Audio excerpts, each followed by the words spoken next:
ನೋಡ್ರಿ, ಇದು ಕೇಂದ್ರ ಸರ್ಕಾರನ ಯಾಕೆ ದೂರ್ತೀರಿ? ನೀವು ಸರಿಯಾಗಿದ್ರೆ ಕೇಂದ್ರ ಸರ್ಕಾರ ಯಾಕೆ ದೂರ್ತೀರಿ?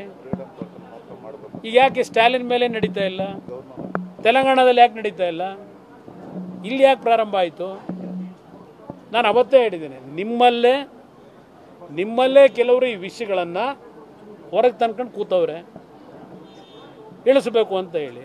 ನಿಮ್ಮ ಕಿತ್ತಾಟದಲ್ಲಿ ಕೇಂದ್ರ ಸರ್ಕಾರ ಯಾಕೆ ತರ್ತಾರೆ ಮಧ್ಯಕ್ಕೆ? ನನಗೇನು ಬೇರೆ ಕೆಲಸ ಇಲ್ವಾ? ಪ್ರಧಾನಮಂತ್ರಿಗಳ ಹತ್ರಕ್ಕೆ ಹೋಗಿ, ನಮ್ಮ ಹೋಮ್ ಮಿನಿಸ್ಟರ್ ಹತ್ರಕ್ಕೆ ಹೋಗಿ, ಅದೇನೋ ದೇವೇಗೌಡರು ಹೋಗಿ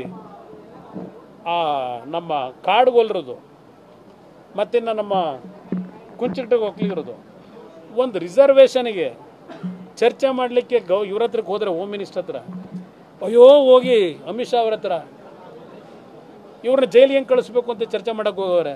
ನನ್ನ ಮಗನ ಹೆಂಗೆ ಉಳಿಸ್ಕೋಬೇಕು ಅಂತ ಹೋಗವ್ರೆ. ಕುಮಾರಸ್ವಾಮಿ ಉಳಿಸ್ಕೊಳ್ಳೋಕೆ ರೀ, ಕುಮಾರಸ್ವಾಮಿ ನಾನು ಉಳ್ಕೋಬೇಕು ಅನ್ನೋದಾಗಿದ್ದರೆ ನಾನು ತಪ್ಪು ಮಾಡಿನಾದ್ರು ಯಾವ್ಯಾವ ಥರ ನಡೆಸ್ಕೊಂಡಿದ್ದೀರಿ ನೀವು? ಯಾವ್ಯಾವ ಥರ ನಿಮ್ಮ ರಕ್ಷಣೆ ಪಡ್ಕೊಳ್ಳಿಕ್ಕೆ ಏನೇನು ದುರುಪಯೋಗ ಪಡಿಸ್ಕೊಂಡಿದ್ದೀರಿ?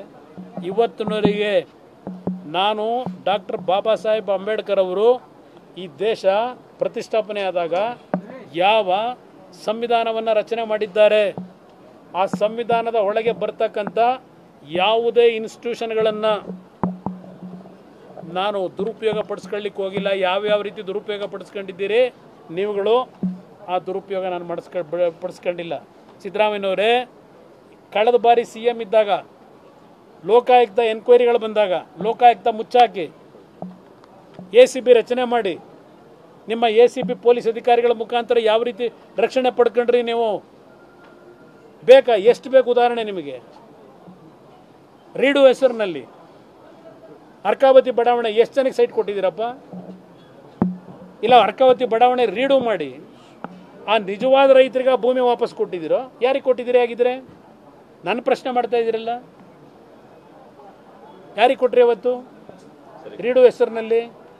ಇವತ್ತು ಗವರ್ನರ್ ವಿರುದ್ಧ ಕಾಂಗ್ರೆಸ್ ಸರ್ಕಾರ ಮಂತ್ರಿಗಳಿಗೆ ಮೀಟಿಂಗ್ ಕರ್ಕೊಂಡು ಗೋಗರ್ಕೊಂಡು, ಅಯ್ಯೋ ಎಲ್ಲ ನನ್ನ ಪರ ನಿಂತ್ಕೊಂಡು ಹೇಳಿಕೆ ಕೊಡಿ.